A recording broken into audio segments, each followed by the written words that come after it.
Radio UNAM es un medio que promueve el diálogo, la diversidad y la libertad de expresión en un marco crítico y respetuoso. Los comentarios expresados a lo largo de su programación reflejan la opinión de quien los emite, mas no de la radiodifusora. La actualidad. La actualidad. La actualidad. La actualidad demanda cuidar nuestra salud. Estar informados es nuestra mejor herramienta. Hipócrates 2.0. Investigación y vanguardia en salud. Una producción de Radio UNAM y el Programa Universitario de Investigación sobre Riesgos Epidemiológicos y Emergentes. PUIRE. Hipócrates 2.0.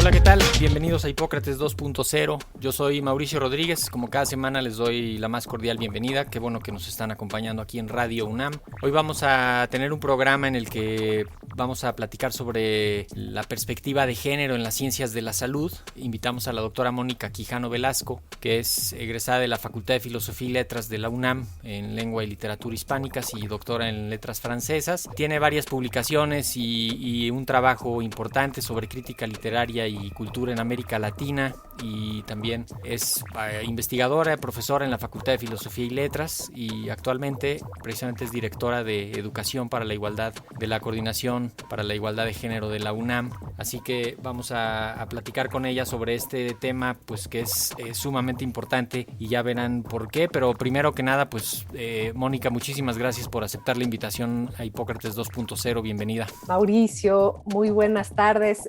Muy feliz de estar aquí con ustedes. Muchísimas gracias por la invitación y pues muy buenas tardes también a toda la audiencia. Oye, Mónica, creo que las definiciones de estos temas a veces son difíciles cuando hablamos de la perspectiva de género. ¿Por qué no nos ayudas a poner algunas de las ideas claras para que entendamos lo que vamos a platicar los siguientes minutos? ¿Qué es la perspectiva de género? ¿De dónde viene un poco y por qué es necesaria? Por supuesto, claro que sí. La perspectiva de género toma como punto de partida que hombres y mujeres, independientemente de la sociedad en la que vivamos o del lugar en donde estemos, tenemos diferentes perspectivas, diferentes necesidades y diferentes intereses. Es decir, somos diferentes y el problema no está en esas diferencias, ¿no? Creo que ese es un tema muy importante, porque muchas veces preguntan, pero ¿qué es eso de la igualdad? ¿Por qué quieren la igualdad de género si somos diferentes? Pues claro, no, la igualdad parte de ese principio de la diferencia. Entonces, el problema no es la diferencia, sino que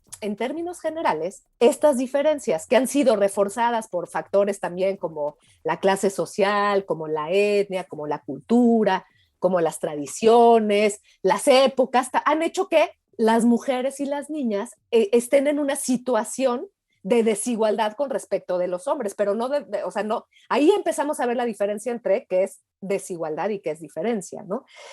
Por ejemplo, han tenido a lo largo de la historia menos oportunidades, menos acceso a los recursos, menos poder, menos influencia que los hombres y que los niños, ¿no? Entonces, esto es lo que da lugar a las desigualdades, que además producen, como sabemos, distintos tipos de violencias y de discriminación. El punto central de qué es lo que busca la perspectiva de género, pues combatir esas desigualdades. Y yo creo que es importante poner énfasis en esto, ¿no? Porque además creo que aquí, independientemente de nuestras creencias, pues la mayoría de las personas coincidimos en que queremos sociedades igualitarias, ¿no? Donde hombres, donde mujeres, también donde diversidades sexogenéricas, pues tengamos las mismas oportunidades reales y vivamos en comunidades libres de violencia. Claro, cuando decimos oportunidades iguales son mismo pago por el mismo trabajo, mismo acceso a las oportunidades, ¿no? Mismo forma de evaluación, misma forma de trato. Así es, ahí tocas otro punto que es muy importante y que tiene que ver con algo que la perspectiva de género y el pensamiento feminista llama igualdad sustantiva, porque existe la igualdad formal, es decir, ante la ley, por ejemplo, y desde hace mucho tiempo, pues todas y todos somos iguales, ¿no? Formalmente en el papel, pero el punto es que ya cuando lo bajamos a la vida real, pues nos vamos dando cuenta que esa igualdad pues ya no es tan igual. Es más igual de un lado que del otro. Es más igual de un lado, exacto. Como que la balanza se empieza a inclinar más hacia un lado que hacia el otro. Entonces lo que tenemos que lograr es que esa balanza en de facto y en la realidad pues sí se incline, más bien no se incline a un lado, sino que esté pareja, y eso implica todo lo que tú acabas de decir, ¿no? Y también me parece, por ejemplo, que es importante y es un tema fundamental en las políticas de igualdad de género, este tema de la corresponsabilidad, ¿no? Porque históricamente también, por asociaciones que se hacen, por naturalizar algunas características biológicas, pues a la mujer se le han atribuido una serie de valores, de roles, ¿no? Que llamamos también estereotipos de género, que como puede dar vida, y entonces generalmente pues tiene que ser amorosa y cuidar a las demás personas, y por lo tanto estar al cuidado de los hijos, de las hijas, ¿no? Como si fuera esa una función natural de las mujeres. Y una de las cuestiones que también lucha la igualdad de género es que podamos ser corresponsables también en todas las tareas de cuidados de nuestros hijos, de nuestras hijas, de las personas adultas mayores, porque en general la carga cae a las mujeres, ¿no? Sí, pero a ver, me gustaría un poco que nos concentremos en lo de las ciencias de la salud, porque digamos que es como el tema de nuestro programa, de nuestra serie, y quiero también aprovechar que nos ayudes a mirar eso con ese ojo crítico sobre el quehacer de las ciencias de la salud, la realidad de las ciencias de la salud como con una perspectiva de género, o sea, la medicina, la enfermería, la odontología, la psicología, el cuidado de los enfermos, la dirección de hospitales, los funcionarios de la salud pública, ¿no? O sea, ¿cómo podríamos ahí más o menos hacer un diagnóstico rápido de cómo está el asunto de la perspectiva de género? ¿Qué problemas ves tú que son los que tendríamos que identificar primero y empezar a atacar cuanto antes? Ahí quizás a mí me gustaría como dividirlo en dos aspectos, ¿no? El primero sería el aspecto educativo, ¿no? Por ejemplo, ¿qué tipo de profesionistas, qué tipo de médicas, de médicos estamos formando en nuestras carreras de medicina? Creo que eso es importante, porque de ahí parte ya después, estas personas que se forman en la universidad, pues son las que después van a hacer las prácticas, y van a ser los médicos y las médicas, y muchas veces los funcionarios, las funcionarias de salud, ¿no?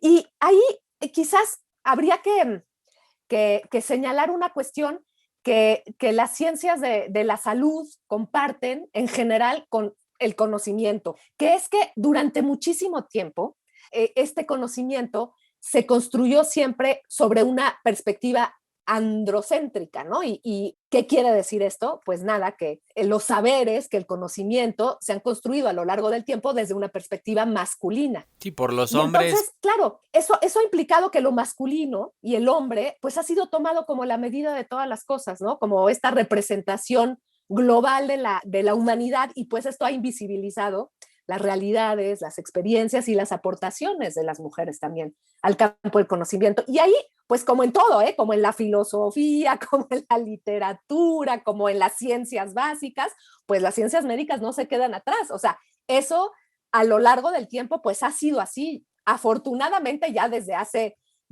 algunos años, esto ha ido cambiando también, ¿no? Se ha ido considerando el factor, digamos, de género en las ciencias de la salud. Sí, siempre ha habido mujeres que destacan, ¿no? Pero así como, digamos, como algo excepcional, ¿no? De pronto una mujer que destaca en alguna de las disciplinas o en un quehacer de la medicina o algo así. Y en los últimos años, en las escuelas de medicina hemos visto que se ha invertido la proporción de hombres y mujeres. Ahora son más las estudiantes que entran a las carreras de medicina que los varones, y eso, pues esperemos que en unos años, pues eso vaya a verse ese impacto. Sobre todo, fíjate que hay algunas encuestas de calidad de la atención y de satisfacción de la atención médica, y las mejores evaluadas son las mujeres en la medicina, ¿eh? Claro, y entonces ahí es muy interesante esto que comentas, porque históricamente, por ejemplo, sí podríamos identificar que, por ejemplo, en carreras como enfermería y obstetricia, pues han sido como históricamente pues dominadas, digamos, por las mujeres, ¿no? O sea, hay muchas más mujeres, por ejemplo, en la UNAM, el 80% del estudiantado en la carrera de enfermería pues son mujeres contra el 20% de los hombres, ¿no? Que ahí pues hay una proporción muy desigual, y durante mucho tiempo, por ejemplo, esa proporción se invertía cuando veíamos la carrera de médico cirujano, ¿no? De hecho, a mí se me hace muy chistoso porque sigue llamándose médico cirujano, sí, la carrera. No, bueno, nos referimos a los médicos y las enfermeras, ¿no? Sí, o sea, las enfermeras. Todavía exacto. no podemos decir, pues, el personal de enfermería, o sea, Así punto, es. ¿no? Y eso pues tiene que ver con que históricamente había sido ahí, pero lo que tú comentas es muy cierto, como en los últimos años, en la última década, ha ido cambiando esto y ahora, como dices, hay más mujeres estudiando como de médica cirujana, voy a decir médica cirujana, no médico cirujano, ya casi llegan al 70% en la UNAM, por ejemplo, de mujeres estudiando la carrera de médica cirujana, ¿no? Entonces eso nos habla obviamente de un avance y de una evolución en los estudios que son muy importantes. Desafortunadamente, hay otros espacios en donde las desigualdades y la discriminación sigue estando presente, tanto en los estudios como en las prácticas médicas, ¿no? Y yo pienso en un problema fundamental que es el de la discriminación de género y el acoso sexual a las estudiantes, a las que hacen prácticas, ¿no? Y yo creo que ese es uno de los grandísimos retos que tenemos como universidad, como sociedad, poder eliminar estas violencias de género, ¿no? Tanto en las prácticas profesionales como en los servicios sociales. Yo nada más les recuerdo este caso trágico de esta estudiante Mariana Sánchez de la carrera de medicina de la Universidad Autónoma de Chiapas, ¿no? Que estaba haciendo su servicio social en Ocosingo y que fue acosada y posteriormente asesinada por un compañero que además ya había tenido denuncias por acoso, ¿no? Y el caso de Mariana es terrible porque pone de manifiesto pues todos los prejuicios, todas las discriminaciones, toda la minimización que sucede con las mujeres en las prácticas médicas y en los servicios sociales, ¿no? Entonces, ese es un tema que no hemos logrado resolver y que yo veo ahí uno de los grandes retos que tenemos. Y repite esto de que pidió ayuda, no le dieron, cuando buscó Así que la es. reubicaran, no le hicieron caso, en su universidad no la apoyaron. Sí, una cadena, ¿no? Una cadena de asuntos y de negligencia y de desprecio que llevó a la Sí. muerte. No, o sea, por ejemplo, las médicas internas de pregrado que pues están sometidas en los hospitales y que tienen un acoso cotidiano de todos, para arriba, para abajo, ¿no? Y que de pronto está como normalizado eso. O por ejemplo, especialidades donde casi no entran mujeres, ¿no? Hay que echarle un ojo a urología, Por la ejemplo. la especialidad de urología. Chéquense cuántas egresadas hay de urología en los últimos 20 años, seguramente, que yo creo que es de las especialidades que menos, Sí, que menos mujeres tienen. claro. Y bueno, como estos hay una infinidad de ejemplos, Claro. ¿no? Sí, y por ejemplo, otra de las cuestiones que durante muchísimo tiempo no se han considerado, que afortunadamente ya se hace, pero como que durante mucho tiempo estaba, estaba muy, también de nuevo, ¿no? Como que el hombre era la medida de todas las cosas y salvo las enfermedades que estaban directamente vinculadas con el sistema reproductivo, ¿no? Que pues ahí obviamente hay una diferencia que tienes que tomar desde el principio, pues en general, por ejemplo, pienso en las investigaciones farmacéuticas, ¿no? Durante mucho tiempo pues solamente se tomaban a los varones y los efectos que las medicinas les podían producir a los varones y no tomaban en cuenta a las mujeres, ¿no? Entonces, durante muchísimo tiempo, pues las medicinas estaban pensadas como para un tipo de hombres, cuerpo, ¿no? para un tipo que generalmente estaba representada por hombres. Y las mujeres, pues, salvo si fueran cosas muy directamente vinculadas con lo que ahora conocemos como salud sexual y reproductiva, pues entraban ahí como colada para, pues te doy esta medicinita y ni siquiera se veían cuáles eran los efectos diferenciados en los cuerpos de las mujeres y en los cuerpos de los hombres, ¿no? Y ahora sí, eso ha avanzado, ¿no? Por ejemplo, ya hay estudios desagregados por sexo, pues de distintas afectaciones, ¿no? Y se ha podido ver cómo, por ejemplo, los hombres, ¿no? Tienden a tener, pues, por ejemplo, enfermarse más de cirrosis, ¿no? O a tener más accidentes automovilísticos. Las mujeres tienden a tener más ansiedad, o por ejemplo, enfermedades como o más bien no enfermedades, sino trastornos alimenticios como la bulimia o como la anorexia, que están profundamente vinculadas con las mujeres. Y eso no es solamente un tema Y ahí es en donde entra justo toda la perspectiva de género, porque también es un tema cultural y social, ¿no? O sea, por ejemplo, en los modelos estéticos del cuerpo femenino, ¿no? Que hace que las adolescentes estén presionadas por estar delgadas, por ser, que es como un mandato que viene de fuera, un estereotipo de lo que tiene que ser la mujer y que afecta al final, pues, a nuestros cuerpos, ¿no? Y que efectivamente afecta diferenciadamente. Y que unos cirujanos plásticos estudien y se subespecialicen para hacer cuerpos de mujeres, ¿no? Para moldear los cuerpos de las mujeres. También eso quizá en algunos años ya desaparezca, pero ahorita que decías lo de la investigación clínica, se hicieron reglas específicas porque en algunos estudios justamente o estaban sobre representadas las mujeres, porque la enfermedad es mucho más frecuente en mujeres, y entonces se metieron reglas para que estuvieran proporcionalmente representados hombres y mujeres, ¿no? Pienso en unas investigaciones muy grandes que se hicieron para el síndrome de colon irritable, donde ahora ya las reglas específicas te dicen, a ver, tienen que estar más o menos los grupos compuestos por mujeres y por hombres en tales proporciones, porque la enfermedad no se comporta igual y porque pues hay, o sea, necesitas evaluar en los dos, pues en los dos grupos, cada uno sin que se te sobrerepresente uno, ¿no? Y eso yo creo que va a ser importante. También creo que ya lo mencionas, todo esto implica moverle a los currículums al mismo tiempo que le tenemos que hacer ajustes a lo que ya está ocurriendo y en la parte de la profesión y quizá nada más regreso para terminar la idea de esa pregunta de los cargos directivos, ¿no? Es toda esta parte de la gobernanza de la medicina que ha estado en manos de hombres y que, digo, hasta el último ciclo de la Academia Nacional de Medicina, que estuvo la doctora Teresita Corona, que fue la primera mujer presidenta de la Academia Nacional de Medicina desde que se creó. Igual ahorita la doctora Mercedes, que es Guadalupe Mercedes, que es la directora del Hospital General de México, que es la primera directora mujer del Hospital General de México. Imagínate más o menos por dónde andamos, ¿no? De qué estamos hablando.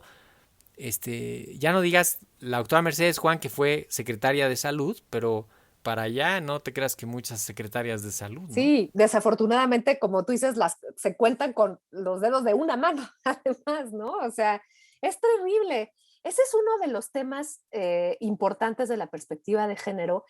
Estábamos hablando hace rato, pues, de las diferencias, digamos, a nivel de las poblaciones estudiantiles, ¿no? Y ahí lo que uno puede ver es lo que se llama, pues, una segregación horizontal, porque estamos entre pares. Pero el otro gran tema es lo que se llama la segregación vertical, que es a medida que avanzan los puestos más altos o de mayor decisión, pues menos mujeres hay. Y eso se da en todas las áreas y por supuesto pues que la medicina no se queda fuera de esto, que también se ha denominado como el techo de cristal, ¿no? La única que no es la enfermería, ¿eh? Enfermería no, exacto. Ahí sí todas son jefas. Pues sí, porque el 80% son mujeres, hay pocos enfermeros hombres, pero fuera de eso, pues en general son los hombres los que ocupan los cargos más altos, ¿no? Y eso, por ejemplo, eso es muy interesante si lo pensamos no solamente en los cargos públicos, pero al interior mismo de nuestra universidad. O sea, por ejemplo, si vemos en los niveles de académicos, más o menos estamos parejas cuando somos, por ejemplo, profesores o investigadores asociadas C, pero a medida que va avanzando, o sea, cuando ya llegamos a titular C, que es el más alto, ahí se rompe la proporción y hay como, si lo vemos en términos generales de la UNAM, son como 70-30, ¿no? Entonces, ahí hay todo un tema, y lo mismo con los eméritos, ¿no? Hay muchísimos más profesores y académicos eméritos que académicas eméritas. Bueno, no hemos tenido todavía rectora, por ejemplo, en nuestra universidad. Revela la historia de las instituciones, también es algo justo que se va dando y entonces pues, se van incorporando y se va cambiando esa ecuación, o sea, verlo en las matrículas de las escuelas, pues ya se está viendo, ¿no? Vamos a ir viendo todos esos cambios. A veces, pues sí, quisiéramos verlos mucho más rápido, ¿no? Que de lo que va ocurriendo. Sí, pero... son cambios lentos, pero se están dando y eso da esperanzas. La verdad es que sí da esperanzas. Por ahí quería que nos fuéramos un poco de por qué debemos incorporar activamente la perspectiva de género en la educación formal, en los currículums.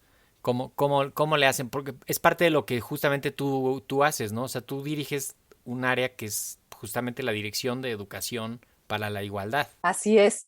Y en esta área tenemos como dos grandes programas, ¿no? Uno tiene que ver con la sensibilización general de todas las poblaciones de nuestra comunidad para ir sensibilizando en estos temas de la igualdad de género, en todo esto que hemos venido platicando, en el fondo todo esto. Y el otro es poder ir incorporando, como tú comentas, ya la perspectiva de género en lo que llamamos la educación formal, ¿no? Es decir, en las mallas curriculares, que yo creo que además tiene que estar desde la primaria hasta la secundaria, ¿no? De hecho, en el 2019 se modificó el artículo 3 de nuestra Constitución y ahí claramente dice que los programas de estudio tienen que tener perspectiva de género, ¿no? O sea, ¿por qué? Por lo que comentábamos al principio, ¿no? O sea, en el fondo lo que queremos es combatir las desigualdades. Y qué mejor manera que combatirlas que a través de la educación, ¿no? Y que sea una educación integral, ¿no? Que tenga que ver con la sensibilización, pero que también empecemos a reflexionar cuáles son las brechas, cuáles son las discriminaciones, cuáles son los de género que hay en nuestras propias disciplinas, ¿no? Y eso se puede hacer como a través de dos formas, ¿no? Una es con asignaturas especializadas en materia de género, o sea, por ejemplo, práctica médica y género, ¿no? Entonces ahí sería una materia en donde específicamente estuviéramos reflexionando sobre en qué es importante el género, por ejemplo, en lo que estábamos platicando, ¿no? O sea, en la carrera claro, de y poner atención en y eso, ver, ¿no? exacto, cuáles han sido los problemas históricamente, cómo se han ido cambiando, cómo ha ido evolucionando la propia disciplina y qué hace falta hacer, ¿no? Eso por un lado.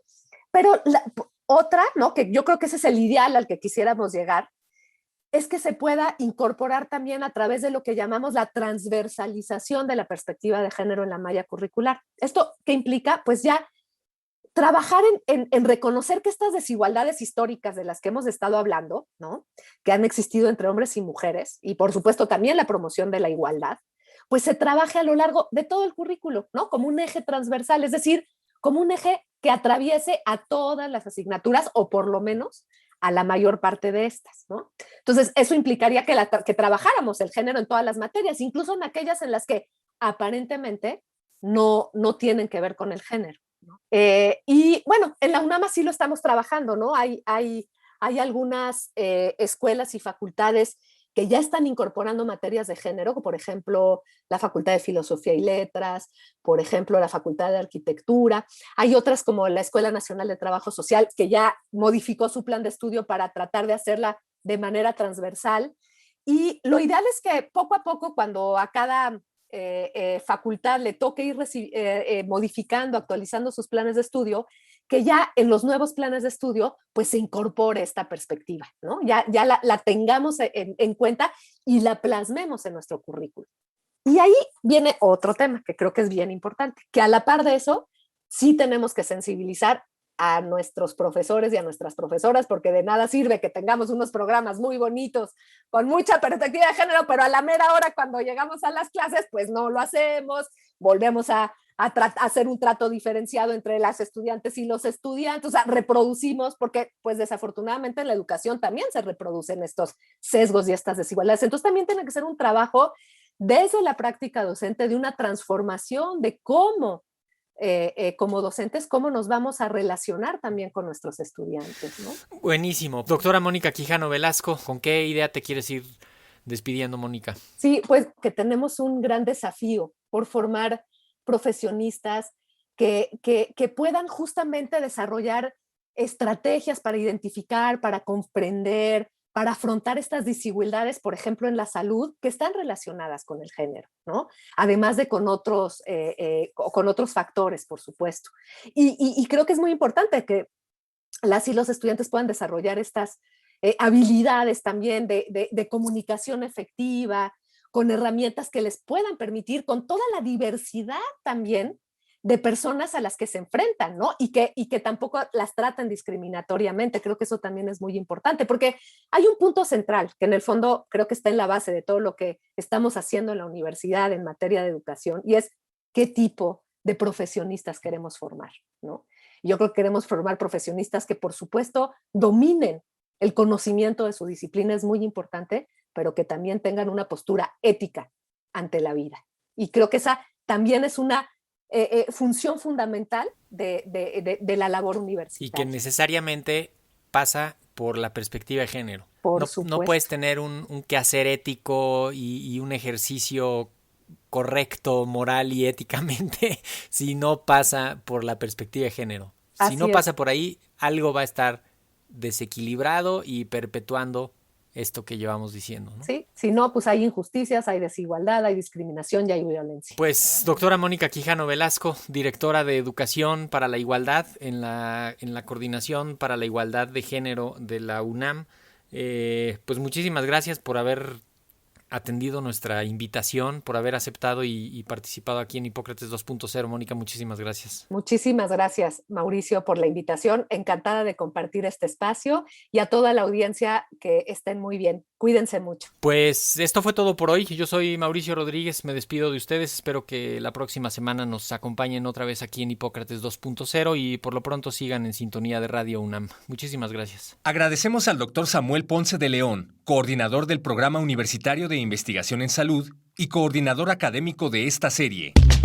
Hipócrates 2.0 es una producción de Radio UNAM Y el Programa Universitario de Investigación sobre Riesgos Epidemiológicos y Emergentes, PUIRE. coordinado por el Dr. Samuel Ponce de León. Te esperamos la próxima semana. Hipócrates 2.0. Radio UNAM. Experiencia sonora. Ciencia sonora.